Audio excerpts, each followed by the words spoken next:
Welcome back to the deep dive. Our mission today is, well, it's straightforward, but it's absolutely critical. We're unpacking this fundamental, almost seismic shift happening in cybersecurity. It really is a seismic shift. For decades, security was all about where a request came from, right? The network perimeter. But today, that whole model is basically dead. Completely dead. So now, security is about who is making a request. It's all about the identity. And in this deep dive, we're focusing on securing the keys to your kingdom-privileged accounts. We've put together a practical, threat-informed framework covering prevention, detection, and response built from the sources you shared with us. And that shift isn't just, a theoretical change. It's being driven by the hard reality of the modern threat landscape. Organizations, they just have to operate under the assumption of breach. And the data shows the fastest, most efficient way to compromise an organization is through a compromised identity. The statistics on this were, frankly, pretty striking. They are. We've seen stolen credentials actually surpass traditional email phishing. It's now the second most frequently observed way attackers get initial access. The second most, yeah. It counts for about 16% of all recorded intrusions in 2024. Wow. That is a staggering jump up the attack vector list. Phishing was always the dominant one by a huge margin. So why are credentials moving up the ranks so fast? What makes this so scalable for attackers right now? It's really a perfect storm of opportunity and automation for the adversary. On the opportunity side, you have this proliferation of massive info-stealer malware campaigns. Right. These things are super effective, they're easy to deploy, and they let criminals harvest, trade, and sell millions of compromised credentials at scale on underground markets. It's basically industrialized credential theft. So the volume is one major factor, but what about the quality of the attacks themselves? That brings us to the second, and I think more alarming factor. Threat actors are using generative AI. They're using it to create these highly convincing, targeted social engineering campaigns. I mean, this is the next generation of spear phishing. They're developing these fraud kits designed specifically to steal high-value credentials, often in real time, by spoofing login pages or MFA prompts with unnerving accuracy. So they're just getting better keys faster. Exactly. And if they do manage to get one of those golden keys, a privileged credential, what's the immediate danger for an organization? The danger is immediate exploitation of the trust model itself. When a privileged identity is compromised, it bypasses nearly all your perimeter security. It's the absolute shortest path to high-impact damage. Whether that's data exfiltration, service disruption, or ransomware. Any of the above. And the data confirms just how critical this vector is. A shocking 82% of all data breaches, according to the recent reports, involve stolen or compromised credentials. That number 82% that really drives home why this deep dive is so necessary. But this isn't just about external bad guys, is it? Absolutely not. While external threats get all the headlines, this vulnerability is often, amplified by what's happening internally, specifically insider risk. And this can range from an intentionally malicious employee or contractor to just simple negligence. A privileged user who fails to follow security protocols, uses a weak password, or falls for a really basic phishing email. So regardless of the source, malicious or accidental, we have to secure the access. We have to govern it rigidly and monitor it constantly. And that really is our core mission today. Okay, so let's unpack that core philosophical shift. For decades, if you were in security, your entire world revolved around this castle-and-moat defense model. You built tall firewalls, proxy servers, the castle walls, and you just assumed everything inside that fixed network was safe. Right, it was trusted. Why is that idea just fundamentally obsolete now? Because the concept of the castle dissolved and, the moat dried up. The rise of modern enterprise, tech-specifically cloud computing, SaaS apps, decentralized APIs, it fundamentally shattered those traditional, easy-to-define network boundaries. Just think about it. Where are your critical resources today? They're not in the corporate data center anymore. Exactly. They're everywhere. They're in AWS, Azure, Google Cloud, Salesforce, Workday, countless other platforms. Exactly. Enterprise resources are now distributed across hybrid and multi-cloud platforms, decentralized API ecosystems, connecting all these internal and external systems, and managed by who knows how many SaaS vendors. So when your resources are spread all over the place, you just can't enforce security at a single fixed network edge. You can't. The perimeter became porous and just diffuse. And then, just as we were starting to wrap our heads around that, the global shift to remote work happened and basically vaporized whatever was left of the traditional perimeter. Precisely. Remote work made the network edge literally everywhere. Every single employee device, their personal laptop, their corporate phone, their home router, it all became a potential access point. Right. They could be accessing tier zero data from a coffee shop or a shared home network or another continent entirely. And the core consequence of that is that network location, which was the old indicator of trust, is no longer reliable at all. So if location is irrelevant, what's left to define the boundary? Identity.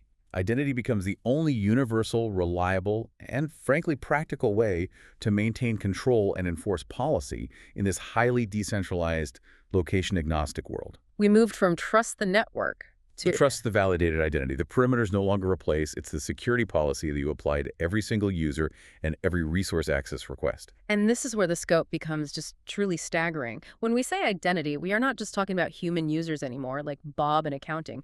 We're talking about this sprawling, diverse, and often invisible landscape that needs security. That is absolutely the biggest blind spot for most organizations today. We focus so intensely on our workforce identities, employees, contractors, partners.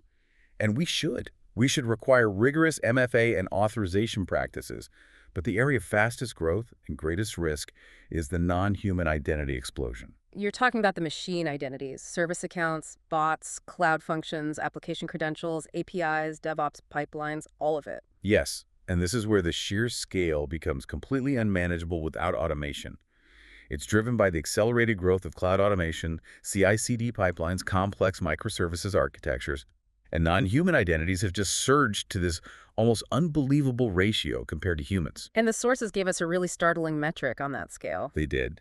Contemporary enterprises often manage 20 times more non-human identities than human users. 20 times? And in some advanced cloud-native environments, that ratio can soar as high as 82 to 1. 82 to 1. Imagine managing 82 sets of keys to the kingdom for every single person on your payroll. It is overwhelming, not just in volume, but in the risk profile.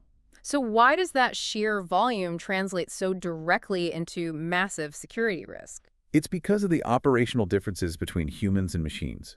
Human accounts, ideally, have MFA, regular password rotations, retirement life cycles, monitoring. Non-human accounts, historically, are just routinely undergoverned. Right. They often hold broad, standing privileged access just to maintain functionality, but they don't have MFA. They frequently use static, long-lived credentials. They don't get retired when a script stops being used, and they just lack the kind of oversight human accounts get. So if a malicious actor gets hold of one of these non-human secrets, say a static API key, it's the gift that keeps on giving because it's rarely rotated and almost never challenged by MFA. Precisely. The sources state it very clearly. These machine accounts are prime targets in real compromises. They provide these perfect low and slow rails for attackers who are looking for lateral movement and data exfiltration because they're less monitored and their access is programmatic. Malicious activity can just look like normal operation. So if identity is the new perimeter, the vast majority of that perimeter is now automated, often invisible, and highly privileged. That's it in a nutshell. So how do you anchor security in an environment where everything is decentralized and most of your users are scripts? The industry response, the foundational layer, has to be Zero Trust Architecture, or ZTA. Zero Trust is the necessary foundational framework. It shifts the entire security mindset by putting identity and resource access at the absolute center. The core principle is famously never trust, always verify. You assume breach. You assume the network is already compromised, and you require continuous identity verification and authorization for every single access request, no matter where it comes from. And this isn't just a marketing term. ZTA has specific, practical elements that directly relate to protecting the privileged accounts we're talking about. It does. 3 elements are really crucial here for privilege protection. First is continuous authentication. This goes way beyond just signing in once a day. It uses contextual and behavioral signal device health, location, time of day, current workload to revalidate identity in real time. So if the context changes, access can be revoked. Immediately. Or it can require a step-up MFA challenge. So if I log in from New York and 3 minutes later my token tries to access a key vault from Beijing, the system should challenge that. Exactly. The second thing ZTA mandates is least privilege access. But, and this is important, we have to stress the dynamic nature of this. Access should not be permanent. It must be provisioned dynamically, only when needed, which we'll get into more with just-in-time access later. And third, we rely on microsegmentation. This divides the network into these tiny, isolated zones, making sure that even if one segment is compromised, the breach can't easily move laterally to other segments. ZTA basically ensures access is only granted when the identity is confirmed, the device is healthy, and the request is justified. It makes privileged access a highly controlled event. Okay, so we've established identity is the perimeter, zero trust is the framework. Now we need the right tools to secure it. And this leads us to a really crucial and often confusing distinction. Privileged access management, or PAM, versus privileged identity management, PI. Yes. Before we get into the tools, let's nail down the target. What exactly is a privileged account in this modern context? We absolutely have to move past the idea that privileged only means the domain admin account in Active Directory. Right. A privileged account is defined contextually. It's any human or non-human identity whose entitlements can change a system state, alter core security policy, or reach sensitive data beyond what a normal role requires. So this definition is much, much broader. It's not just the traditional IT infrastructure team anymore. Significantly broader. We have to include developers who have standing access to cloud platforms or CI/CD pipelines because they can deploy code that fundamentally changes the environment's security. We include business users who have access to sensitive patient or financial data through a web app. Their credentials could be used to exfiltrate critical information, even if they aren't IT admins. So an entitlement becomes privileged when its misuse would cause material business impact. Exactly. It's no longer a flat definition. It depends on the role and the tier of the asset being accessed. That context is so important for understanding the tooling. So now let's separate PAM versus PEM. They sound similar, but they do fundamentally different things. They're complementary, but they are distinct. They often serve different parts of the governance and security lifecycle. Let's start with PAM, Privileged Identity Management. PAM is inherently identity-centric. It's all about the governance questions. Who should have privileged access, and when is that eligibility active? So PM is about the policy. It's the lifecycle management. Exactly. Think of PM as the core governance layer. It manages the privileged identity lifecycle, from the initial request all the way through to deactivation. It handles the access request workflows, approval processes, and defines roles using robust role-based access control, or RBAC. So if a user is eligible to be a cloud administrator, PM is what manages that status, often with time constraints or approvals. Right. And you often find PM capabilities built directly into cloud-native identity services like Microsoft Entra ID PM. It excels at defining that time-based or approval-based eligibility for a high-value role. Okay, so that's PM. Now contrast that with PM, privileged access management. PM is access-centric. It focuses on the operational security questions. How do privileged users access critical systems? And critically, what can they actually do during an active session? I like the analogy from the original review. If PM decides if you get the keys, PAM watches how you use the car. Can we expand on the operational security that PAM provides? Sure. PAM provides the actual operational security controls that govern the active connection. This includes things like credential vaults for storing and injecting sensitive passwords and secrets, so the user never even sees them. It includes mandatory session monitoring and recording, which captures everything: keystrokes, commands, screened video for a comprehensive audit trail. And critically, PAM systems enforce granular access policies that can constrain the active session itself, defining exactly which commands or applications are allowed. So PAM is the secure conduit, the monitor, and the enforcer during the interaction, while PM handles defining the user's rights beforehand. Precisely. PM governs the eligibility and lifecycle, the who and when. PAM manages the execution, control, and audit of the session, the how and what. Can you give us an example of how they would work together in an enterprise? Yeah, absolutely. Consider a contractor who needs temporary access to a critical database for a migration project. PM is used during the initial onboarding. It defines the contractor's role and ensures they can only activate their privileged identity for the 2 weeks the contract requires, and only after their manager approves it. That's PI handling the governance. Okay, and once the contractor is approved and ready to get to work? Then PM takes over the operational security. The contractor is forced to access that database through a PAN gateway. PM injects the necessary password from a vault. The contractor never sees the password itself. Right. Throughout the session, PM monitors every query and command they execute, maybe even blocking sensitive operations like mass data deletion based on policy. All their activity is recorded for audit, and when the session expires or the contractor logs out, PM cuts the connection. PM's governance, then ensures their eligibility is totally revoked at that 2-week mark. That makes the need for both systems crystal clear. So if an organization is just starting out trying to figure out the tooling, what should they prioritize? They need to understand that both solutions are necessary for a truly unified access governance framework. I mean, if an organization is heavily cloud-based and focused on modern app dev, they might prioritize PEAM capabilities first, leveraging their cloud identity platforms for governance and just-in-time access. But if they have a lot of sensitive on-prem infrastructure, Exactly. If they have on-prem systems, large legacy applications, or operate under strict regulatory regimes that mandate session auditing and command control, then PEAM's operational security controls, the vaulting, the session monitoring, they become immediately essential. The risk profile should dictate the priority, but the end goal has to be integrating both. so if the core problem that's exploited in 82% of breaches is standing privilege access that is always on, just waiting to be stolen, then the solution has to be eliminating it. It has to be. And this brings us to what's really the golden standard of modern privilege access security, just-in-time access, or JIT. JIT is the single most effective preventive control an organization can deploy against credential theft and misuse. The core concept is deceptively simple. Privileges are not permanent. Permissions are granted on an as-needed, task-specific basis for a limited controlled period, and they're automatically revoked the moment that window closes. What is the primary, just game-changing security benefit of making all access temporary? It addresses the greatest vulnerability head-on. If an attacker compromises a user's machine and manages to steal their credentials, whether it's from an info stealer or by dumping them from memory, they can't do anything privileged unless they strike during that active, brief window when the user has explicitly requested elevated access. Which just exponentially reduces the available attack surface. Exactly. It minimizes the time the keys are out of the vault. And the ultimate goal of implementing JIT is achieving zero standing privilege, or ZSP. Describe that target state for us. ZSP is the security mandate. It means no human administrator holds always-on permanent admin rights.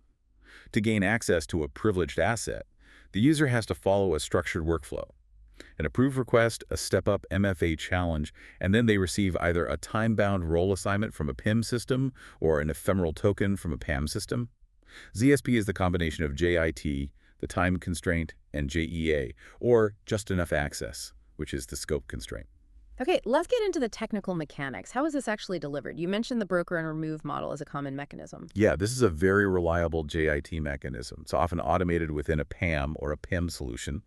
The user submits a request detailing the task and how long they need access. It goes to a centralized broker. The broker evaluates it. Right. It checks the justification, confirms approvals, verifies the identity's health.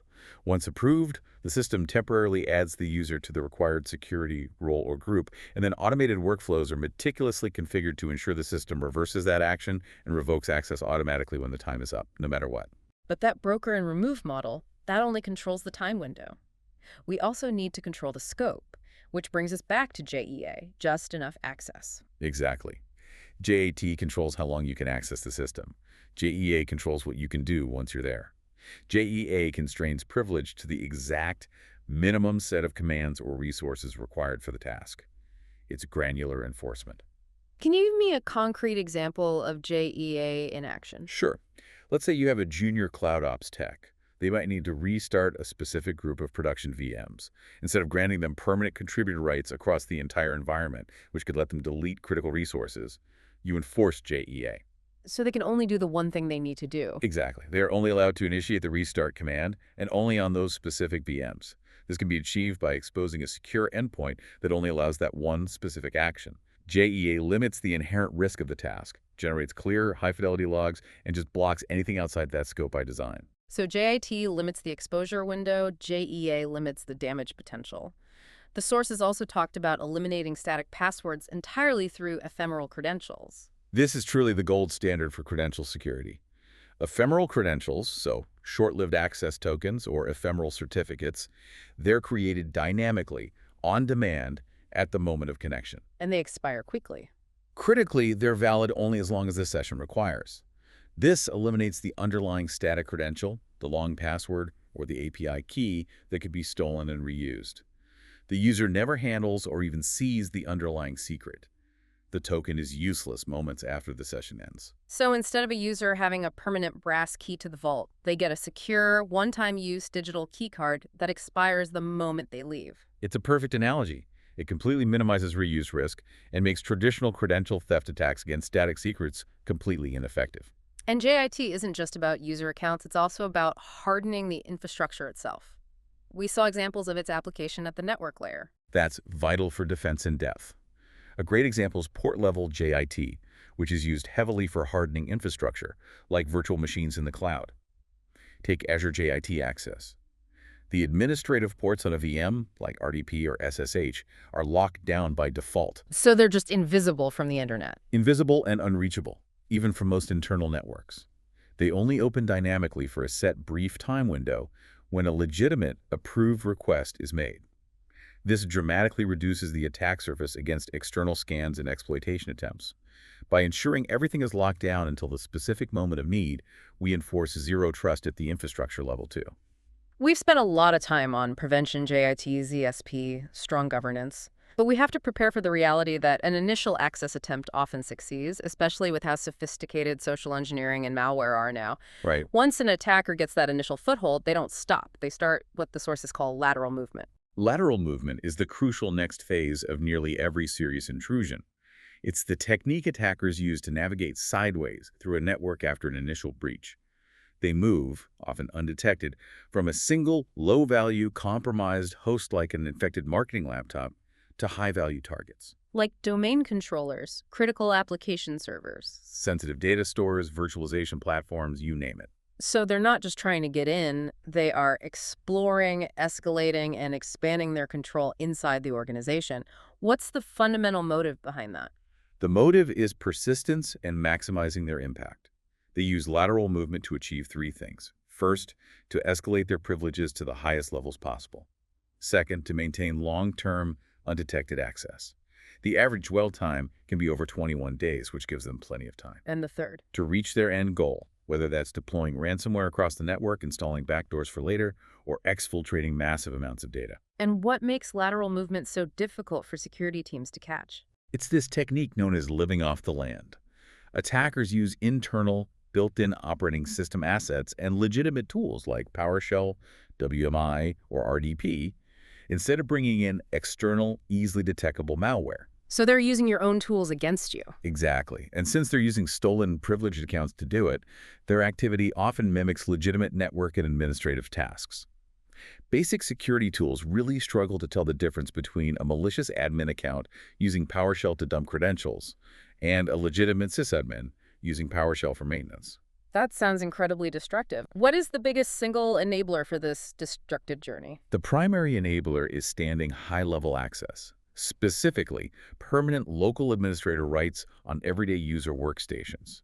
This is the linchpin that turns a local infection into a network catastrophe. How exactly do those standing admin rights facilitate the attack chain? Can you detail the mechanics for us? Sure.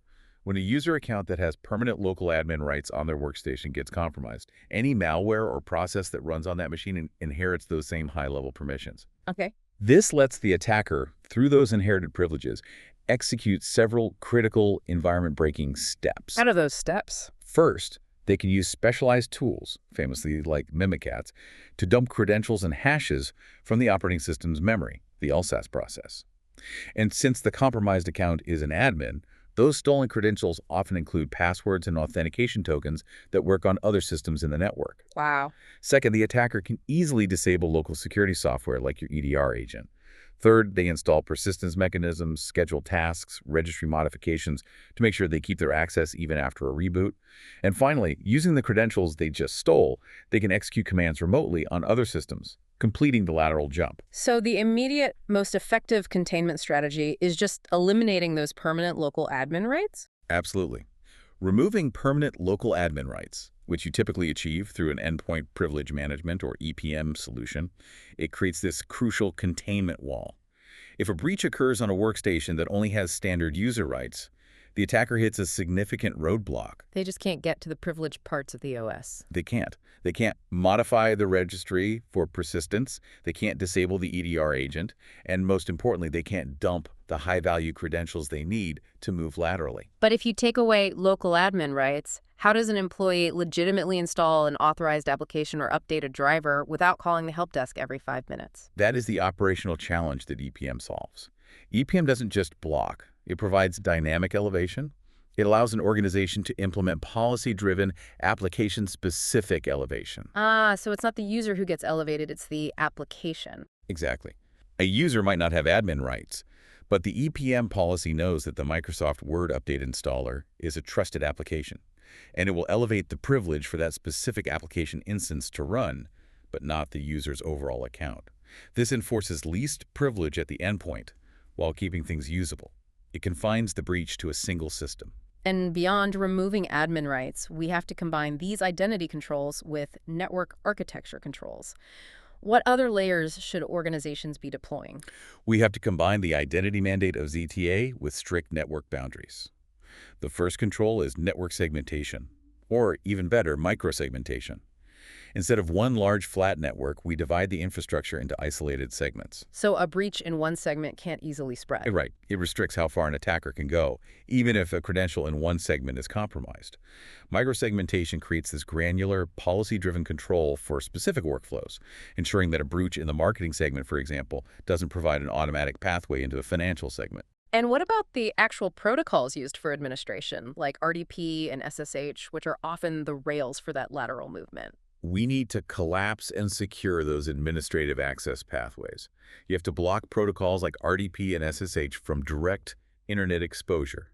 That is non-negotiable.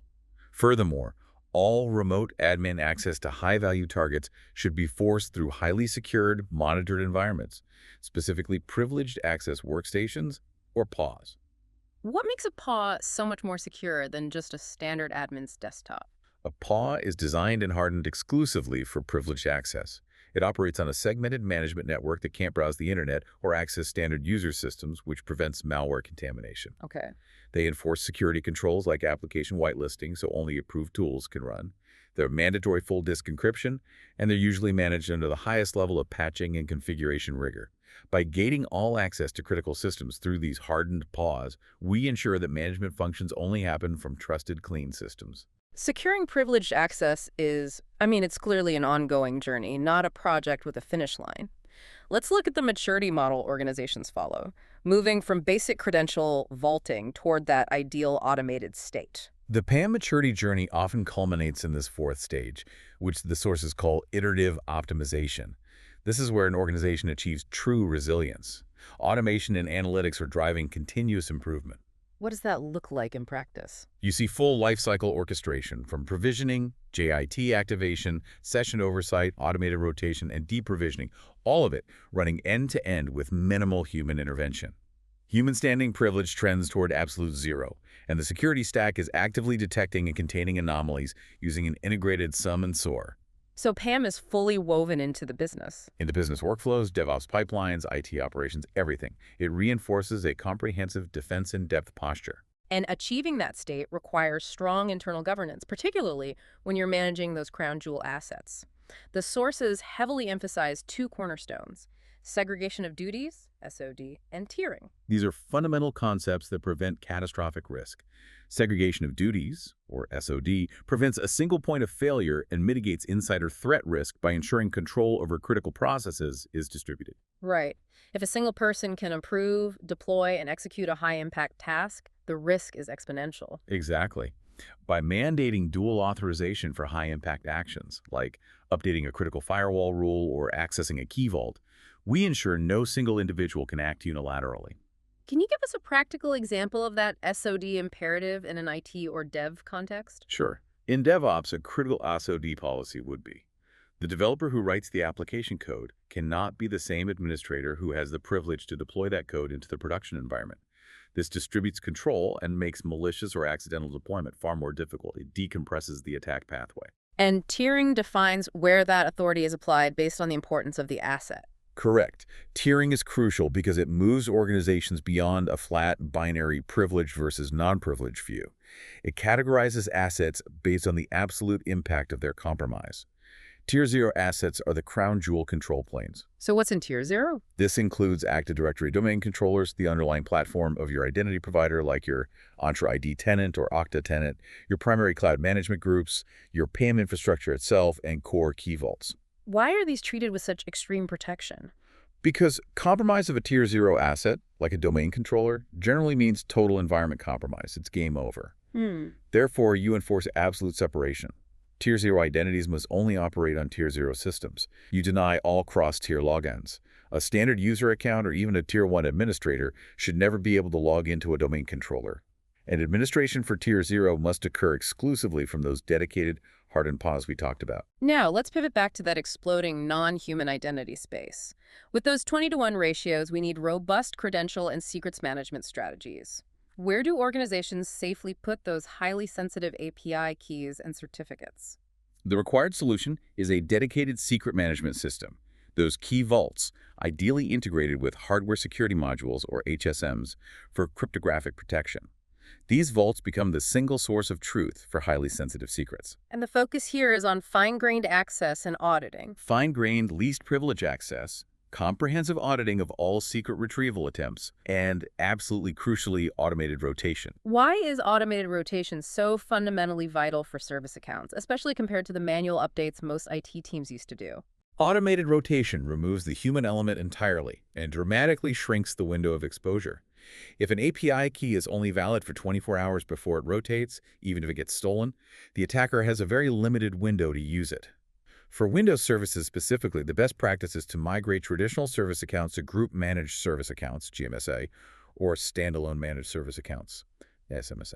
And what's the benefit of migrating to GMSA or SMSA? They allow the Windows operating system to automatically, securely, and frequently change the service account password without requiring any human handling, management, or even knowledge of the secret itself. It automates the rotation lifecycle, which is essential when you have hundreds or thousands of these non-human identities. It's an immediate move towards ESP for machines. That addresses prevention. Now let's turn to detection and monitoring. Given that attackers live off the land and mimic legitimate activity, traditional log monitoring is clearly not enough. It is entirely insufficient. Detection requires moving to what we call high-fidelity observation. We need detailed context that goes way beyond a basic log entry. We need the who, what, when, where, why, and how, captured from user-centric signal session transcripts from PAM, detailed IDP sign-ins, and deep EDR process trees. All this data has to be correlated in a SIEM platform. So we are looking for the subtle indicators authorized actions that are nevertheless abnormal. Precisely. Yeah. This is where you leverage behavioral analytics. Yeah. Using machine learning, the system establishes a normal baseline for every privileged identity, and then we flag authorized of abnormal use. This is how you detect the subtle, low and slow attacks. Like a privileged user who normally works 9 to 5 suddenly accessing financial resources at 3 a.m. Or using a command line argument they've never used before. This helps distinguish a malicious use of a stolen account from legitimate administration. And once that anomaly is confirmed, response time is everything. You can't wait for a human analyst to wake up and decide what to do. Time is the enemy. The sources confirm that organizations that successfully deploy security AI and automation see materially better outcomes. We're talking about $2.2 million lower average breach costs and significantly shorter breach life cycles. Wow. This is where SOR, security orchestration, automation, and response capabilities are critical. Upon detecting a high-severity anomaly, say, behavioral analytics flags a brute force attempt against a Tier 0 admin account so can automatically execute pre-approved response actions. What are those immediate automated responses? They include automatically suspending the user's tokens, killing the suspicious session immediately, forcing a password rotation on the affected account, or isolating the originating endpoint from the network. This immediate pre-approved containment capability reduces the attacker's opportunity from hours to mere seconds. Let's deepen our understanding of this with a technical example from the sources. The integration between Microsoft's Entra PM and AWS IAM Identity Center. This shows why detailed configuration review is just not optional. This is a fantastic case study in modern complexity. An organization wants to achieve ZSP. They integrate Entra PM for their human user governance with AWS IAM Identity Center for multi-account access, and they use SIAM for synchronization. A user requests a 1-hour role activation in Entra PM for a critical AWS task. The system appears to be enforcing that 1-hour time limit. 1 hour of eligibility granted by Entra PM. What goes wrong? The critical nuance is that Entra does not pass the session termination attribute via scheme to AWS. AWS IAM Identity Center manages its own active session duration, which typically defaults to 1 hour. So you now have several overlapping asynchronous time windows. How break that down? First, the synchronization delay. SCIM can take anywhere from a couple minutes to, critically, up to 30 minutes to synchronize the role activation status. Second, the user activates the role. Their eligibility in Entra is 1 hour, but their active session in AWS is also 1 hour. So if the user activates the role in Entra, they might wait 30 minutes for synchronization and then start a 1 hour AWS session. Exactly. And that active AWS session will persist for the full hour, even if the 1 hour Entra eligibility has already expired.